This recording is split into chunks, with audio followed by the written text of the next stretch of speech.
ultime de Dieu. Et donc, je voudrais commencer avec deux versets. Un verset dans Colossiens chapitre 3, verset 15. En premier, 3,15 donc. Et puis 5,1. 3,15 et Romains 5,1. Alors, Romains 3, excusez-moi. Colossiens 3,15, on va y arriver. Et que la paix de Christ, à laquelle vous avez été appelés pour former un seul corps, règne dans vos cœurs et soyez reconnaissants. Romains 5,1. Étant donc justifiés par la foi, nous avons la paix avec Dieu, avec notre Seigneur, avec Dieu, par notre Seigneur Jésus-Christ. Seigneur, on veut te remercier pour ta parole, pour ce temps de prédication, que tu rendes mes pensées, Seigneur, claires, que je puisse exposer, Seigneur, ce que tu as mis sur mon cœur, Seigneur, afin que toi seul sois élevé, toi seul sois exalté. Que ce message, Seigneur, ne nous ramène pas à nous-mêmes, Seigneur, à ce que nous sommes, à nous glorifier nous, à glorifier des hommes ou un homme, mais tendre à te glorifier toi, à te connaître et à te faire connaître, à élever ton nom, Seigneur. Sois béni. Merci pour ton esprit au milieu de nous et on prie que vraiment ce soit lui qui dirige ma vie, Seigneur, et mes pensées dans ce moment de partage. On te remercie au nom de Jésus. Amen. Donc, le premier verset, donc 3,15. J'ai de la lumière qui me fait une réverbération assez importante. Excusez-moi une seconde. Voilà. Que la paix de Christ à laquelle vous avez été appelés pour former un seul corps règne dans vos cœurs et soyez reconnaissants. Ici, il parle de la paix. Hein? Et puis, on peut se demander, cette paix, c'est quoi? On a tendance à penser, quand on parle de paix, on pense toujours à la paix du cœur. La paix intérieure. Mais ce passage ne nous parle pas de la paix, d'une paix intérieure. Ce passage nous parle de la paix de Christ, la paix que Christ nous a donnée. Vous savez, dans l'Ancien Testament, il y a plusieurs sacrifices. Et si vous lisez régulièrement, je dis ça en plaisantant, le livre du Lévitique, je sais que personne n'aime lire ce livre-là, parce que c'est un livre qui paraît compliqué, mais si vous savez que c'est un livre fondamental et très important en ce qui concerne les sacrifices. Hein. Mais ce livre qui parle de sacrifices, par exemple, le chapitre 3, verset 1. Lorsque quelqu'un offrira à l'Éternel un sacrifice d'action de grâce. Ici, il est parlé de sacrifice d'action de grâce. D'autres versions, Darby par exemple, parle de sacrifice de prospérité. La version de la Bible du Semeur parle de sacrifice de communion. Mais en fait, aucun de ces mots-là ne traduit réellement la bonne intention de l'hébreu, ou même du grec, si vous voulez, hein, du grec, je veux dire de la version grecque de l'Ancien Testament. Aucun ne traduit vraiment l'idée. Littéralement, ce que ce mot veut dire, c'est une offrande de paix. Une offrande de paix. Les traductions anglaises d'ailleurs, pas que je sois expert en grec, ou même en portugais d'ailleurs, puisque je l'ai regardé aussi en portugais, parlent d'offrande de paix. Et puis le portugais aussi parle dans le Lévitique, parle d'offrande de paix. Donc il y a cette dimension de paix est importante. Mais c'est quoi cette paix? Qu'est-ce que c'est qui donne la paix? Qu'est-ce que c'est qui nous donne cette paix dont parle ce passage-là? Cette paix, c'est la paix que Dieu nous donne. C'est la paix que Dieu nous donne. Ou plutôt, c'est la paix que Dieu a fait avec nous. Rappelez-vous une chose. Nous étions des ennemis de Dieu. Éphésiens chapitre 2, verset 1. Vous étiez morts par vos offenses et par vos péchés. Déjà, on était morts séparés de Dieu. Ceux qui pensent ici qu'ils ont choisi Dieu et que c'est une décision d'eux-mêmes, détrompez-vous, vous étiez morts. Donc mort, il ne fait pas des choix pour Dieu. On était morts. Mort. Ici, ce n'est pas une mort physique, c'est spirituellement mort. On n'avait aucun intérêt pour Dieu. On était morts. On cherchait quelque chose. On cherchait quelque chose de divin, mais ce n'était pas Dieu qu'on cherchait. C'était un concept de Dieu. Mais pas rentrer là-dedans. Alors, il dit, dans lequel vous marchiez autrefois, selon le train de ce monde, selon le prince de la puissance de l'air qui agit maintenant dans les fils de la rébellion. C'est nous les fils de la rébellion. Nous étions des ennemis de Dieu. Et Paul il continue, nous tous aussi nous étions de leur nombre, et nous vivions autrefois selon les convoitises de notre chair, accomplissant les volontés de la chair et de nos pensées, et nous étions par nature des enfants de colère comme les autres. Ça montre notre état avant. Nous étions des ennemis, rebelles à Dieu, des enfants de colère. Hein? Donc il y avait entre nous et Dieu plus qu'un conflit. Il y avait une inimitié. Nous étions les ennemis de Dieu. Il y avait la guerre, exactement. Romains 5,10. Je lis juste quelques versets. Car si lorsque nous étions ennemis, c'est ce qu'il dit, nous étions ennemis, nous avons été réconciliés avec Dieu par la mort de son Fils, à plus forte raison. Étant réconciliés, vous serez aussi sauvés. Donc ici, il parle d'ennemis, mais il parle aussi de réconciliation. Et puis, un verset, Colossiens. Chapitre 1, verset 21. On reviendra après sur le verset 20, mais d'abord le verset 21. Et vous qui étiez autrefois étrangers et ennemis par vos pensées et par vos mauvaises œuvres, il vous a maintenant réconciliés par sa mort dans le corps de sa chair. Ces trois passages montrent clairement une chose. Nous étions des ennemis de Dieu. Et pour que nous soyons réconciliés avec Dieu, pour que la paix soit faite avec Dieu, Dieu a fait un sacrifice de paix. Chaque fois que vous voyez le mot qui parle de paix, de la paix avec Dieu, rappelez-vous d'une chose. Pour qu'il y ait cette paix, il y a eu un sacrifice. Quand on est en conflit, on voit en ce moment, il y en a des conflits. Hein. Et ce qu'on parle, ça, il y en a, enfin, on parle de deux conflits importants aujourd'hui, l'Ukraine et puis la Russie, et le conflit israélo-palestinien. Mais des conflits dans le monde, il y en a au moins 50 ou 60 à l'heure actuelle, de guerres, des grandes, des petites, dans le monde. Il y a au-delà de 50 guerres, mais on n'en parle jamais. Hein. Certains, on n'en parle jamais. Des génocides, il y en a partout, mais on n'en parle jamais. Mais ça, c'est un autre sujet. On parle que de choses, on se focalise sur certaines choses, mais pas sur d'autres. Mais pour qu'à un moment donné, entre deux parties, entre deux parties qui font la guerre, il y ait la paix, il faut qu'on fasse un traité. Mais en ce qui nous concerne, nous étions ennemis de Dieu. Ce n'est pas nous qui avons fait la paix avec Dieu. C'est Dieu qui a fait la paix avec nous. Quand souvent on dit, il faut qu'on se réconcilie avec Dieu. Vous avez souvent entendu ça. Ah, je me suis réconcilié avec Dieu. C'est pas vrai. Il n'y a aucun d'entre nous qui nous sommes réconciliés avec Dieu. C'est Dieu qui s'est réconcilié avec nous. Colossiens 1,20. Il a voulu, par lui, tout réconcilier. Il a voulu, par Christ, tout réconcilier. C'est Dieu qui a réconcilié toutes choses. Avec lui-même, tant ce qui est sur la terre que ce qui est dans les cieux, en faisant la paix par lui, par le sang de la croix. Dieu a tout réconcilié et il a fait la paix. Comment? Par un sacrifice. La paix, elle est venue par un sacrifice. La paix que nous avons et la réconciliation que Dieu a établie, il a fait en donnant son Fils. Nous sommes réconciliés, mais c'est un acte de Dieu. Souvent on a eu, enfin, même moi jeune, je disais, hey, on doit être réconcilié avec Dieu. Mais dans un sens, c'est vrai, mais dans un autre sens, c'est faux. Dans le sens où c'est Dieu qui se réconciliait avec nous. C'est lui qui était l'offensé. C'est pas nous qui étions offensés.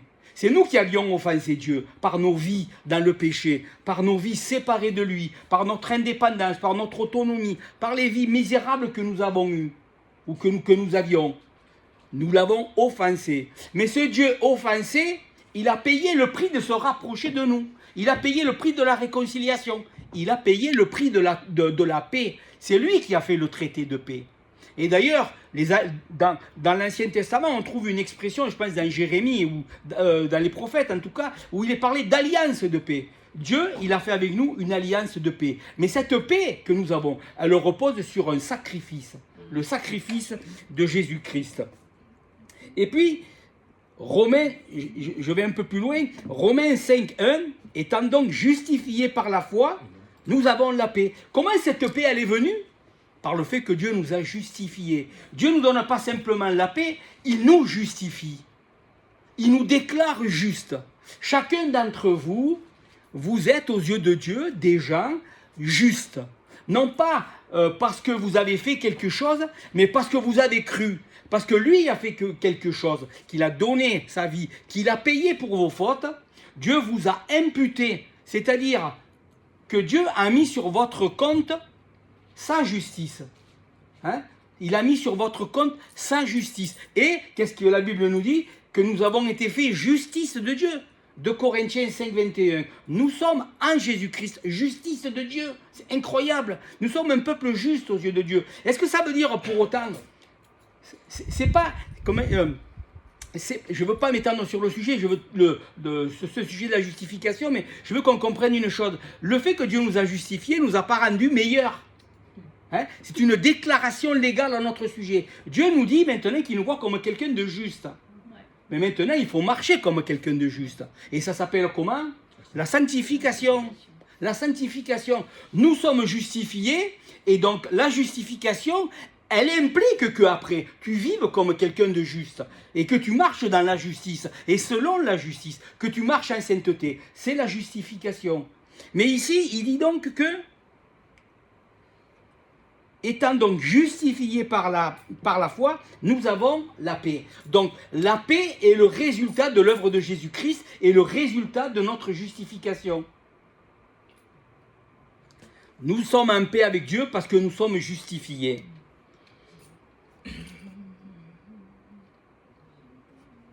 La paix, c'est donc la paix, c'est-à-dire la conséquence ou l'effet de la justification a un objectif. Le verset 15, je le relis. Et que la paix de Christ à laquelle vous avez été appelés pour former un seul corps. Dieu a fait la paix avec nous par l'œuvre de Jésus-Christ en nous justifiant pour une raison. Former un seul corps. Qu'est-ce que ça nous montre, ça? Ça nous montre que, pour la plupart des chrétiens, le salut est le but de Dieu. On pense que le but de Dieu, c'est de nous sauver. Non, le but de Dieu, c'est pas de nous sauver. Ce passage, déjà, il vient de le démentir. Il a fait la paix avec nous pour une raison. Et on verra que même ça, là, c'est pas le but ultime. Le but de Dieu, en nous sauvant, c'était une étape de faire la paix avec nous. Pourquoi? Pour que nous soyons un seul corps. Le but de Dieu, il nous sauve, et qu'est-ce qu'il fait de nous? De ceux avec qui il a fait la paix, il les rassemble en un seul peuple. Former un seul corps. Pour former un seul corps. Ce corps dont il parle, c'est le corps de Christ. Hein? C'est l'Église. Donc, le but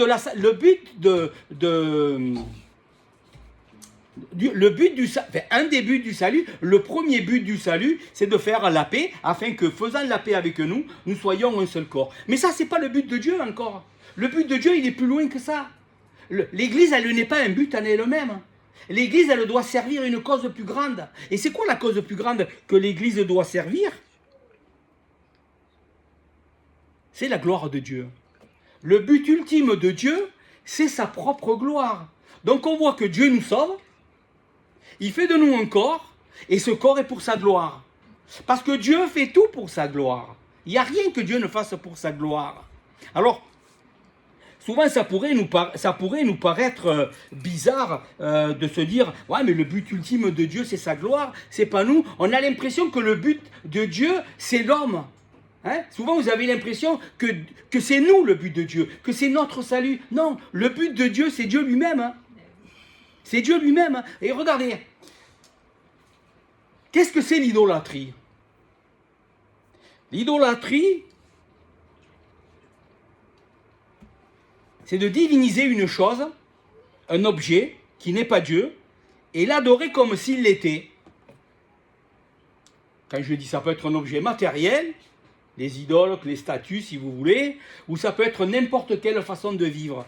Vous pouvez diviniser, vous pouvez donner une place majeure à une chose, je sais pas moi, au sport par exemple, hein, à la télévision, ou à n'importe quoi, à votre travail, à votre réussite, à votre famille, ou à vous-même tout simplement, à des activités, à des choses que vous aimez, leur donner une place qui n'est pas la leur, une place qui est illégitime. Hein? Je pense, Tim Keller qui disait quelque chose comme ça, enfin, je l'ai déjà dit ici, qu'une idole c'est quelque chose de légitime qui prend une place illégitime. Faire du sport, ça peut être légitime. Hein? On a le droit. Avoir un bon travail, une famille, tout est légitime d'une certaine manière. À partir du moment où ce n'est pas un péché. Tout est légitime. Mais c'est quand cette chose, elle prend une place illégitime. C'est-à-dire qu'elle prend la place qui ne lui revient pas. La place de Dieu. C'est ça une idole. C'est quand on vient diviniser, donner à une chose une place de Dieu, qui prend la place de Dieu. Ça peut être le sport. Quand je préparais, je pensais à une chose. Dans les années 80, au milieu des années 80, je vivais à Montréal, 87, 88, et puis je courais. J'étais plus mince que maintenant. Je courais. Et j'avais dans la tête de faire le marathon de Montréal. Hein? Et donc je courais, puis à un moment donné, je courais avec un de mes frères, Jacques, un ami. Et en parlant avec lui, j'ai réalisé que c'était vraiment un investissement que ça me donnait, que ça me demandait. Il faut s'investir. Il faut essayer d'investir du temps, de l'énergie, il faut essayer d'investir dans sa tête. Et j'ai réalisé que le temps que j'allais investir là, je ne serais pas investi dans les choses de Dieu. Et j'étais à cet endroit-là justement pour les choses de Dieu et pas pour faire le marathon de Montréal. Donc dans ma tête, j'ai réalisé que le danger, c'est que ça devienne une idole pour moi. Donc je me suis arrêté parce que c'était en train de devenir un but, un objectif en soi, une finalité. Mais finalement, c'est pas de courir, j'ai recouru pendant des années, hein. J'ai couru jusqu'en 2018, j'ai couru avant d'avoir des problèmes au genou. C'est pas ça le problème. Hein. Le problème, c'est votre cœur toujours, la place que vous donnez aux choses. Mais donc Dieu, lui, il peut pas avoir un autre objectif que lui-même. Le seul objectif pour un homme, ça ne peut être que Dieu. Tout objectif autre que Dieu de la vie est une idole. Centraliser sa vie sur un point ou sur un autre, sur une activité ou sur une autre, c'est une forme d'idolâtrie. Mais si c'est vrai pour nous, c'est aussi vrai pour Dieu. La seule chose que nous, on peut avoir comme but et comme finalité de nos vies, c'est Dieu. Et Dieu, la seule chose, donc, parce que c'est la chose la plus élevée, parce que c'est la chose la plus extraordinaire, il n'y a rien au-dessus de Dieu. Donc le but ultime de l'homme, c'est Dieu. Mais Dieu, qu'est-ce qu'il y a au-dessus de Dieu ? Il n'y a rien. Il n'y a rien. Si Dieu il commence à prendre une chose et d'en faire le but pour lui-même, il devient idolâtre d'une certaine manière. Ça paraît ridicule ce que je dis, parce que c'est impossible. Mais imaginez que Dieu, il ait un but. Si c'était juste nous les hommes, que Dieu ait pour but, il serait idolâtre d'une certaine manière de l'humanité. Parce qu'il aurait un but qui serait plus petit que lui. Il ferait de nous une finalité, alors que lui, il est Dieu. Enfin, ce que je dis, c'est tellement improbable et ridicule. Ce que je veux montrer là, c'est que le but de Dieu, ça ne peut être que lui-même. Ça peut être que lui-même. Je ne l'ai pas inventé, c'est le premier que j'ai entendu parler de ça, c'est John Piper, qui dit tout simplement que si Dieu a un autre but que lui-même, eh bien, c'est de l'idolâtrie. Et c'est ça, si Dieu a un autre but que lui-même, il est idolâtre. Donc le but de Dieu, ça ne peut être que Dieu, ça ne peut être que lui, ça ne peut être que sa gloire. Alors quand la Bible nous dit que Dieu il fait tout pour sa gloire et qu'il est le but, son propre but, c'est une chose normale. Il n'y a pas en Dieu d'égoïsme, d'égocentrisme ou d'orgueil. Il y a simplement une logique implacable. Dieu, il est au sommet de toutes choses, il est le maître de l'univers. À qui il pourrait donner comme but, comme objectif, sinon à lui-même et à sa gloire. Et le privilège que nous avons, nous, les êtres humains, c'est que nous sommes sauvés. Il fait de nous un corps, mais il fait un corps avec un but et une finalité. La grâce que Dieu nous fait, là, de nous sauver, c'est plus que de nous sauver. Le salut, c'est plus que le salut. C'est de servir à la gloire de Dieu. C'est de servir à la gloire de Dieu. Vous avez été sauvés, pas simplement pour être délivrés ou sauvés de l'enfer, mais pour servir. Alors, c'est vrai, mais notre finalité, notre but, c'est que nous servions, vous et moi, à la gloire de Dieu. Que nous servions à la gloire. C'est ça notre but. Quel but pourrait-il y avoir de supérieur à celui-là ? Il n'y en a pas, c'est déjà le plan de Dieu, c'est déjà le but même, l'objectif de Dieu, sa propre gloire. À plus forte raison que Dieu nous fasse la grâce de pouvoir servir à sa gloire, c'est la chose la plus incroyable qu'il y a parce que il ne peut pas y avoir un but ou une cause ou une chose plus élevée que celle-là. Servir à la gloire de Dieu. Donc on devrait réaliser une chose, Dieu sauve des pécheurs insignifiants. Ce matin je pensais à ça, à notre insignifiance. Je ne sais pas si vous avez déjà vu ces images. où on voit la Terre, puis on voit le Soleil, puis on voit d'autres planètes, là, et puis on voit des... Enfin, je ne me rappelle plus les noms, je ne connais rien en astronomie, là, mais on voyait... Et à la fin, tu vois la Terre à un point, et tu vois des astres énormes, et tu vois la Terre à un point. Bon, mais dites-vous, qu'est-ce que nous sommes à l'échelle de la planète Terre? Rien du tout. Alors, imaginez à l'échelle de l'univers. Qu'est-ce que nous sommes, nous, à l'échelle de l'univers? Nous sommes une nanoparticule. Vous savez, une nano, c'est... Et encore, je sais même... Et encore, une nano, je ne sais pas s'il y a des sous, pas multiples, mais une nanoparticule. C'est-à-dire, nous, à l'échelle de l'univers, on n'est rien du tout. Mais comment ça se fait que le regard de Dieu s'est porté sur vous et sur moi? Ça, c'est une grâce. Et le fait que de ces personnes qui ne sont rien, Dieu les choisit pour faire éclater sa gloire.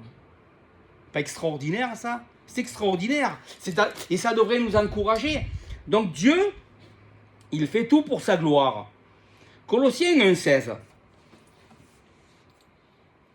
Car en lui ont été créées toutes les choses qui sont dans les cieux et sur la terre, les visibles et les invisibles, trône, dignité, domination. Tout a été créé par lui et pour lui. Pour Jésus-Christ, dans le passage. Hein? Tout le passage le début de cet épître aux Colossiens, extrêmement... on parle de christologie.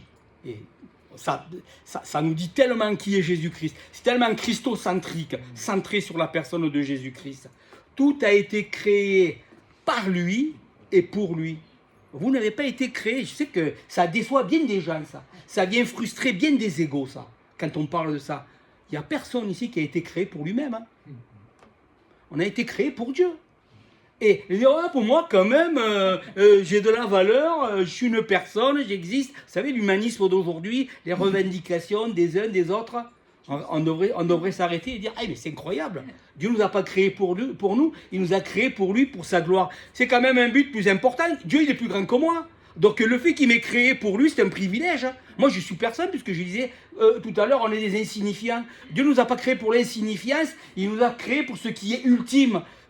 Ultime, absolu, je ne sais même pas le mot, tellement la grandeur de Dieu dépasse nos entendements.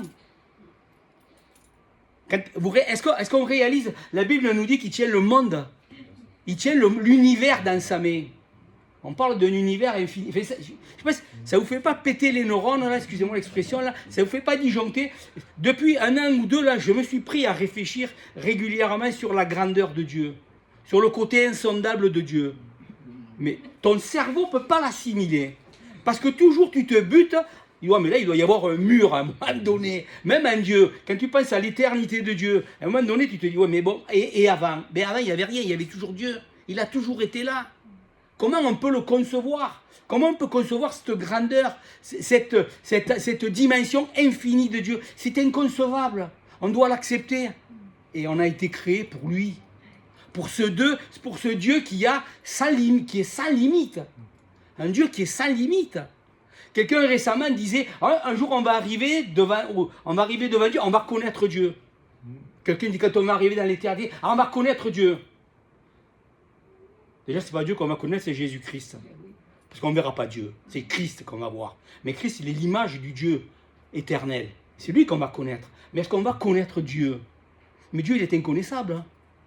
L'éternité, écoutez bien, l'éternité entière ne suffira pas pour connaître Dieu. L'éternité, c'est long. Hein. Il y a le concept qui veut que l'éternité telle que la Bible l'enseigne, c'est pas une durée.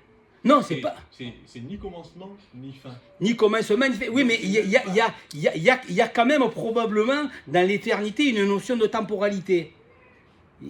Probablement, mais en tout cas, cette notion d'éternité qui nous dépasse, que ce soit un concept ou un autre, hein, on va dans ce temps-là apprendre à connaître Dieu. Mais l'éternité, pour l'éternité, on va découvrir Dieu. Si un jour on arrive à connaître complètement Dieu, c'est qu'il n'est pas éternel, infini.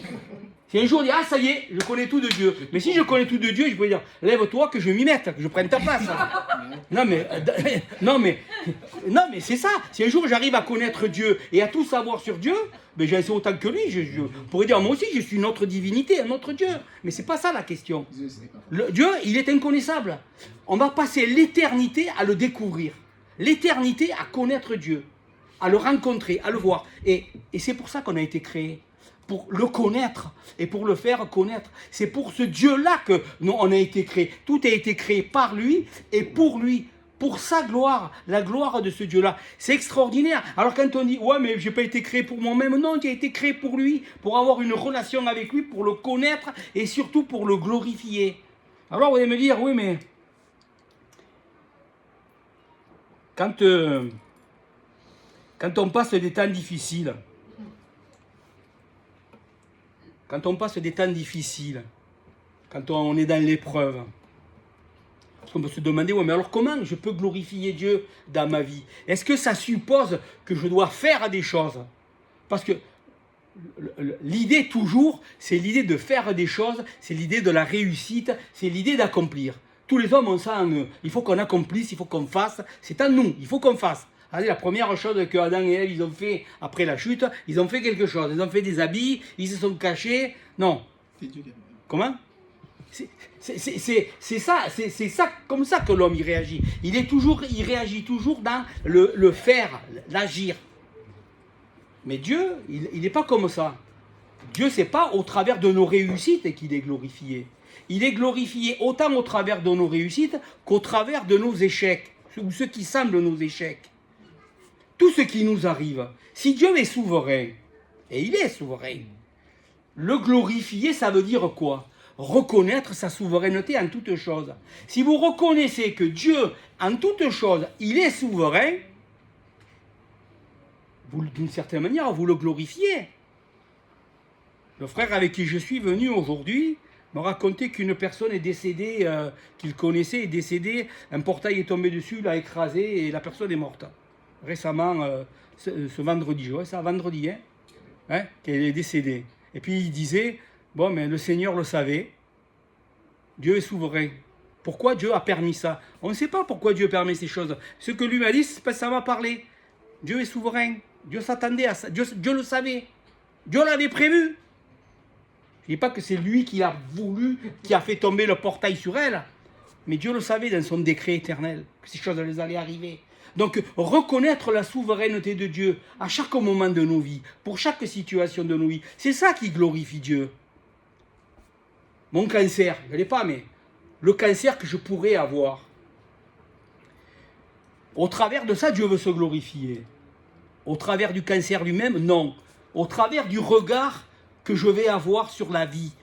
Au travers de la manière dont je vais regarder Dieu, au travers de la manière dont je vais le vivre, au travers de la manière dont je vais marcher avec ce cancer, avec ce problème. Je dis un cancer, c'est n'importe quelle maladie ou n'importe quelle situation de la vie. Mais souvent, c'est l'idée qui m'est venue, mais ça pourrait être n'importe quoi. Comment je vis mes situations difficiles, les situations compliquées. C'est ça qui glorifie Dieu. C'est pas que je sois guéri qui glorifie Dieu. Les gens, ils veulent tous être guéris. Tant mieux si Dieu guérit. Mais si Dieu se glorifie, dans ta maladie, par ta persévérance et par ta fidélité à Dieu, si c'est ça qui le glorifie, ben gloire à Dieu. Gloire à Dieu. Je ne citerai pas de nom, mais j'ai une amie, elle était venue une fois d'ailleurs avec son mari ici, il y a 6 ou 7 ans. Elle est décédée maintenant. Elle est décédée d'un cancer. On était venus, ma femme, moi, et puis c'était un printemps, et puis elle et son mari. Et elle est décédée d'un cancer. Mais cette femme, elle a vécu, ça a duré 2 ans. Cancer l'intestin, l'estomac, après ça dégénère. Et à plusieurs moments, elle a été donnée, c'est fini. Puis elle s'en est sortie, elle est revenue. Mais elle est passée plusieurs fois près de la mort avant finalement de succomber. Mais chaque fois qu'on la voyait, qui venait nous voir à Nîmes, je lui disais à ma femme, elle vit quelque chose avec Dieu. C'est tellement évident. elle a tellement, c'est une femme super, mais elle a tellement changé. Il y a tellement quelque chose de Christ qui transparaît au travers de sa vie. Elle avait touché une dimension de la vie avec Dieu que vous et moi, nous ne connaissons pas.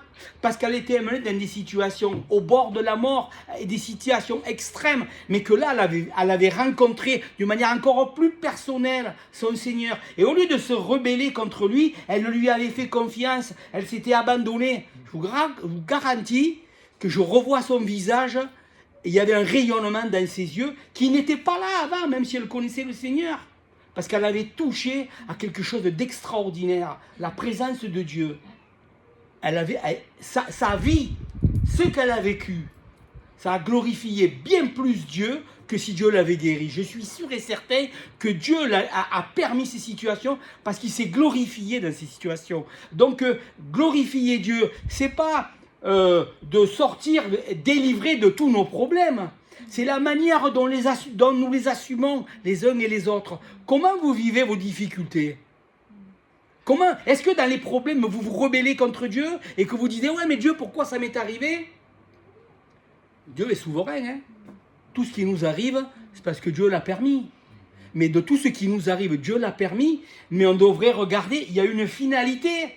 Dieu veut se servir de vous pour se glorifier. Au lieu de vous laisser abattre, au lieu de nous laisser, je parie que vous, au lieu de nous laisser abattre par les situations compliquées, regardons à Christ, regardons à Dieu et au fait que Dieu est en train de se glorifier dans votre vie. C'est comme si, je vais donner une image, c'est comme si, ça va vous faire rappeler peut-être, je vais en parler de Job. Hein? Job, il est appelé devant l'Éternel et il dit « Job, tu as vu mon serviteur ?» Satan, oui, pardon. Satan, tu as vu mon serviteur Job? Hein? Tu as vu comme il marche? Ouais, mais. Et là, puis là, il commence à dire, ouais, mais si tu y enlèves ses affaires, si tu enlèves les choses de sa vie, peut-être qu'il ne va plus être aussi fidèle. Mais le diable, il est comme ça avec chacun d'entre nous, d'une certaine manière. Ou plutôt, Dieu est comme ça. Dieu montre à Satan, regarde mes serviteurs comme ils sont fidèles. Tu vois, ils sont mal, ils ont le cancer, mais regarde comme ils me glorifient, comme ils me sont fidèles, et comme ils se sont détournés de toi, comme ils ont été arrachés de ton pouvoir pour me servir. Et malgré la maladie, malgré leur souffrance, malgré leurs problèmes, regarde comme ils me sont fidèles. C'est ça qui glorifie Dieu devant ses ennemis. Votre façon de vivre glorifie Dieu devant les puissances des ténèbres et devant l'armée céleste. Dieu peut dire aux armées célestes, regardez mes serviteurs, malgré l'affliction, qui continuent à être fidèles. Franchement, le bon Dieu du décor, mais supposons que vous fassiez allégeance à un prince terrestre. Et puis que, sous le règne de cette personne, vous souffriez d'une certaine manière en rapport avec lui, pas directement, mais quand même, que vous souffriez la misère, la persécution, les attaques, qu'est-ce que vous feriez? Vous direz, lui, il m'a fatigué, je me suis soumis à lui, je lui ai fait allégeance et il me maltraite. Ça serait normal de se détourner de lui. Mais regardez bien que on est chrétien, et donc le prince ne serait pas glorifié, au contraire. Mais imaginez maintenant, réalisons maintenant qu'on a fait allégeance au roi des rois, au Seigneur des seigneurs. Il nous a sauvés, on lui a donné nos vies, on le sert. La maladie, les souffrances, les problèmes, les persécutions arrivent, mais on persévère. On persévère, on exprime de la foi, on exprime notre confiance, notre fidélité, malgré ces situations. Et il est glorifié. Dieu est glorifié. Donc, c'est pas que Dieu, Dieu, c'est pas un tortionnaire. Dieu, c'est pas un tortionnaire. Dieu, il est en train de faire une œuvre grande et glorieuse dans nos vies. Il est en train de faire une œuvre grande et glorieuse dans nos vies. Et quelle est cette œuvre grande et glorieuse que Dieu est en train de faire dans nos vies? Galates chapitre 4, verset 19.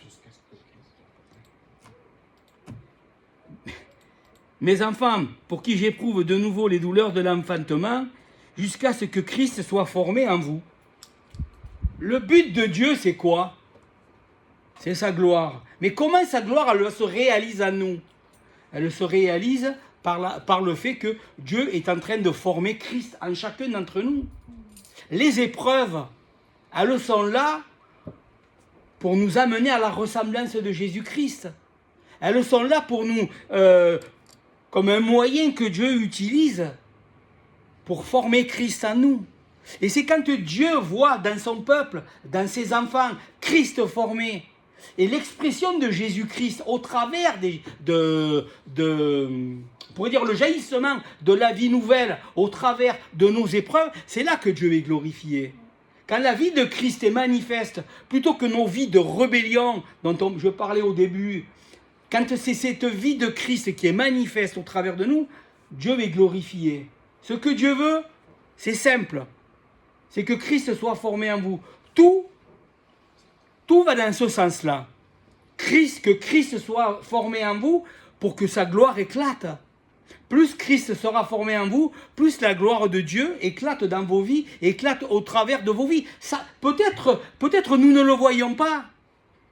Mais dans les lieux célestes, dans la dimension spirituelle, il y a quelque chose qui est manifeste de cette réalité-là. Nos vies glorifient Christ, nos vies glorifient Dieu parce que Christ est formé en nous. Il est formé en nous au travers des épreuves, au travers des difficultés. À chaque instant de nos vies, à chaque opportunité ou chaque occasion ou chaque situation, voilà le mot, chaque situation de nos vies contribue à ce que Christ soit formé en nous et contribue à ce que la gloire de Dieu éclate dans cet univers et que Dieu soit glorifié. Alors on se lamente, pourquoi des problèmes, pourquoi des difficultés? Pour la gloire de Dieu. Le but c'est la gloire de Dieu. Pourquoi Dieu vous a sauvé, vous, moi? Pour la gloire de Dieu.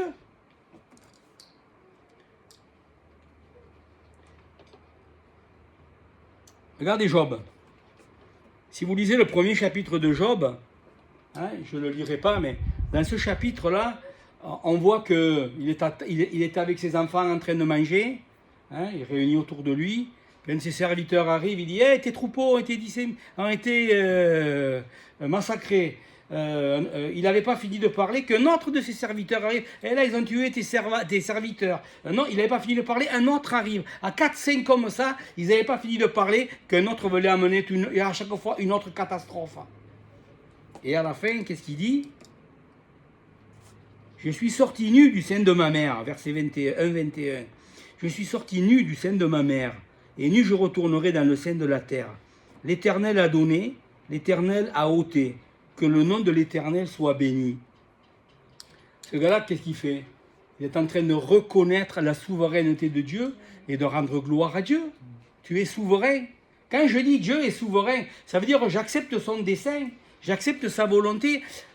Dans cette situation, Job est en train de glorifier Dieu. Dieu est glorifié parce que Satan va revenir devant Dieu. Et il va dire, oui, mais ton serviteur, là, si tu y ôtes la vie et si tu fais telle chose et telle chose, Dieu, il est glorifié. Il dit à Satan, tu as vu mon serviteur, il tient devant moi. Il est solide dans ma présence.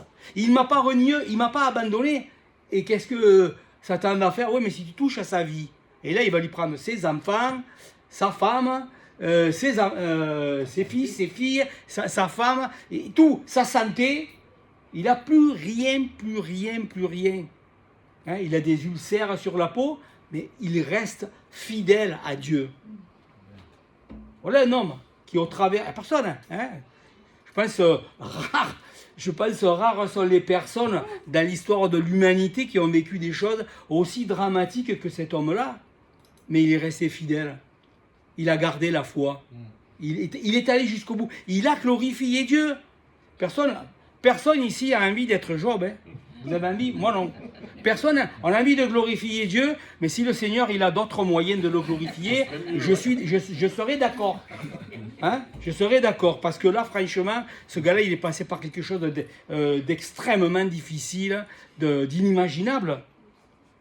Mais donc, pour chacun d'entre nous, c'est d'avoir cette attitude face à toutes les situations, de reconnaître Dieu règne, Dieu est souverain.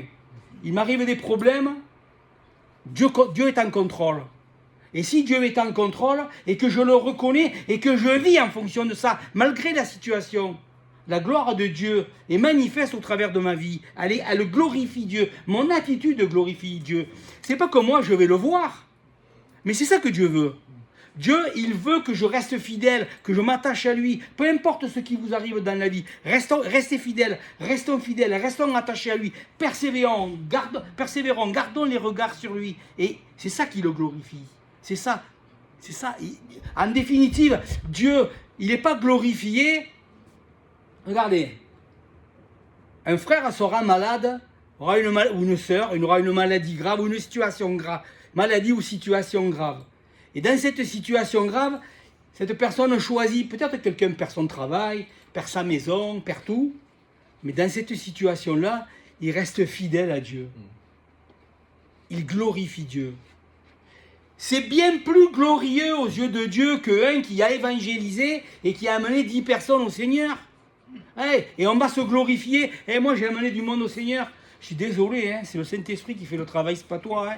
Si les personnes ont été sauvées, parce que Dieu les a convaincus, parce que c'est lui qui sauve, c'est pas toi. Tu as juste été l'instrument. Tandis que dans la situation où tu as tout perdu, où tu es malade, où tu as des situations difficiles, Dieu est glorifié parce que c'est toi qui y passes, parce que tu restes fidèle.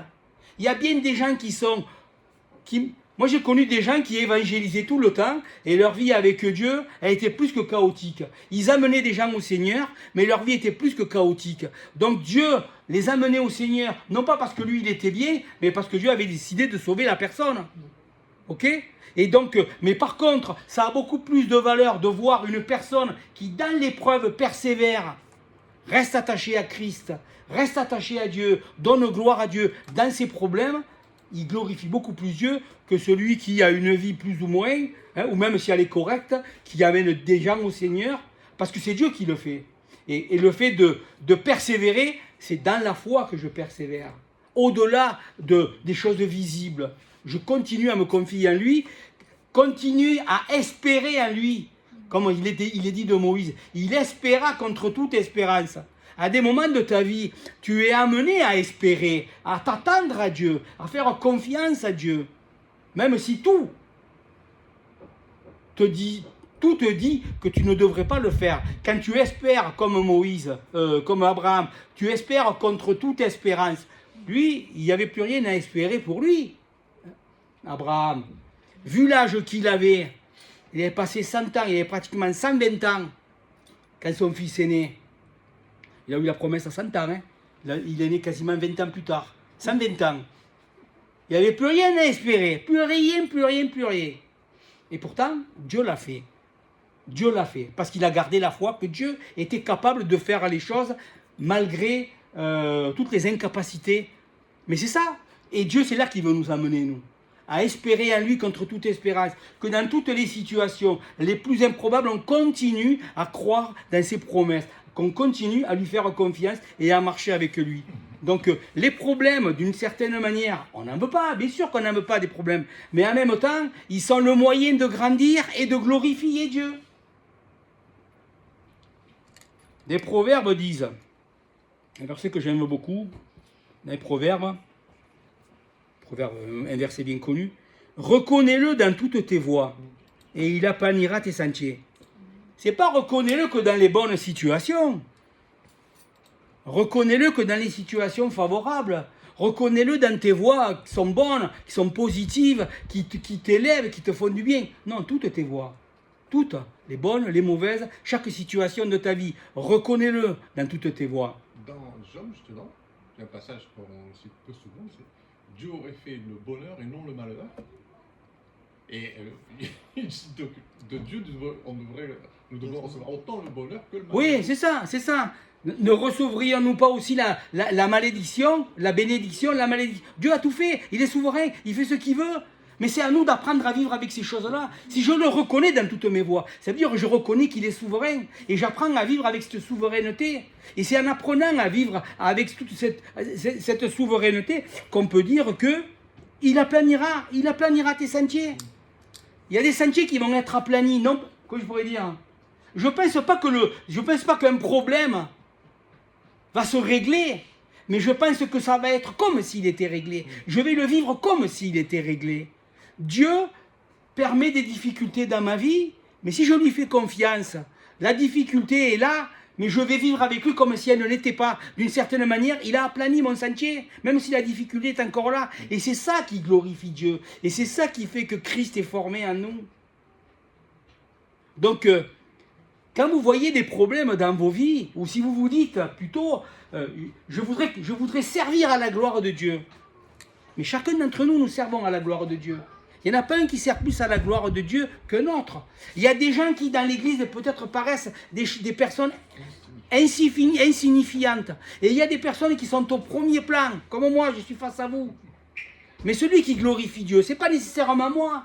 C'est celui qui, aujourd'hui, dans sa vie, est attaché à Dieu et marche, malgré les problèmes, qui est venu ici ce matin et qui a décidé de... Oui, j'ai des problèmes, j'ai des difficultés. Je rencontre de l'opposition, je suis malade, ou tout ce que vous voulez, mais qui est fidèle et qui est ici ce matin. Pas fidèle parce qu'il est là, mais parce qu'il est fidèle à Dieu, il est venu. Et c'est celui-là qui glorifie Dieu. Moi, là, je parle, puis c'est tout ce que je fais. Hein? Mais c'est ça qui glorifie Dieu, cette fidélité, cet attachement à Dieu. Donc chacun d'entre vous, dans vos vies, à chaque moment de vos vies, vous pouvez glorifier Dieu. Si à chaque moment, tout ce que vous faites... Colossiens, il dit, tout ce que vous faites, faites-le comme le faisant pour le Seigneur.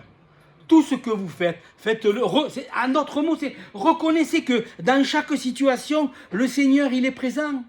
Le Seigneur, il est là.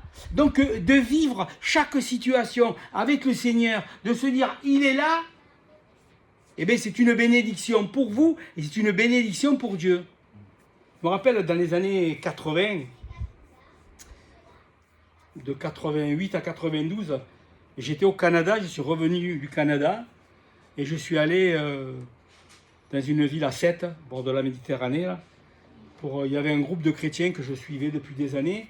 Puis vraiment, Dieu m'a mis la conviction de retourner là-bas pour commencer, vraiment implanter une église. Donc je suis parti 4 ans. Et puis, je travaillais, parce que bon, c'était une église, au début c'était une poignée de personnes, hein, je réunissais dans mon salon.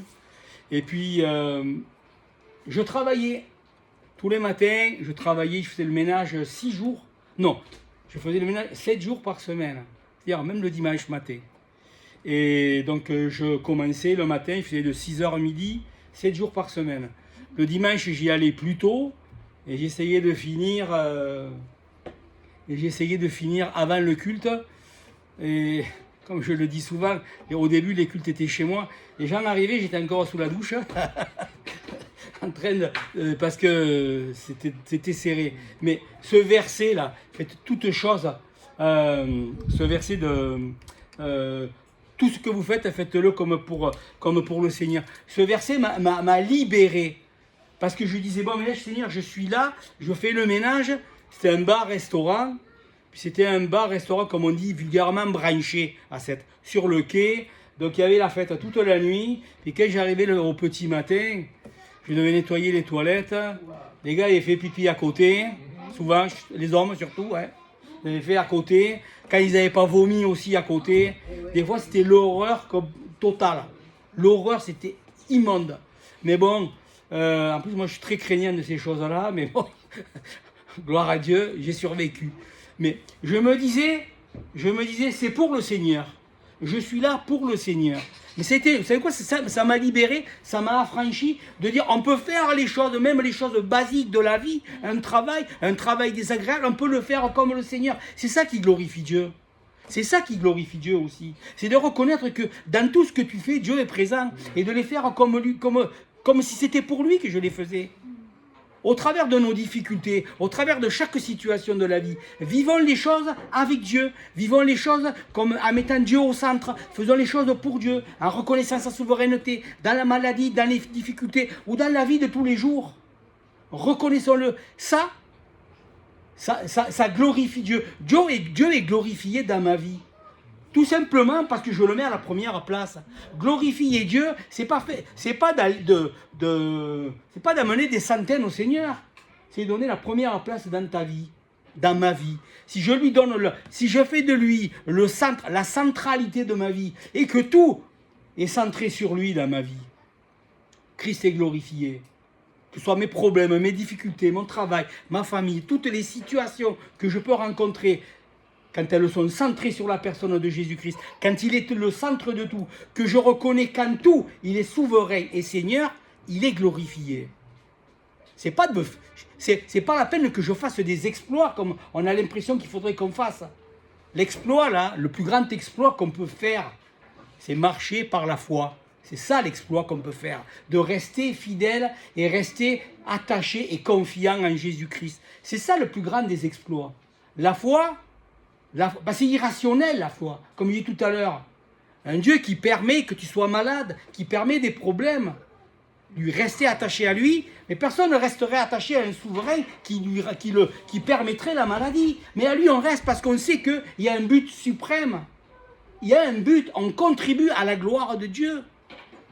Vos vies sont pour la gloire de Dieu. Et chaque situation que vous vivez dans vos vies, vous pouvez les tourner à n'importe quel moment pour la gloire de Dieu. Parce que vous êtes les enfants de Dieu. Comment ? En regardant les yeux fixés sur Jésus et en marchant tout simplement par la foi, en restant fidèle dans la situation que vous expérimentez. Reconnaissez-le dans toutes vos voies. Reconnaissons-le dans chacun de nos moments de nos vies et faisons-le Seigneur de chaque situation de nos vies et Dieu est glorifié. Le but, c'est pas nous. Le but, c'est pas notre salut. Jésus-Christ, il est venu nous sauver. Mais la raison du salut, c'est sa gloire. Qu'il soit glorifié. Amen. Merci Seigneur pour ce temps de partage de ta parole et merci de nous permettre d'appliquer ces choses dans chaque moment et chaque situation de nos vies. Nous te demandons au nom de Jésus. Amen.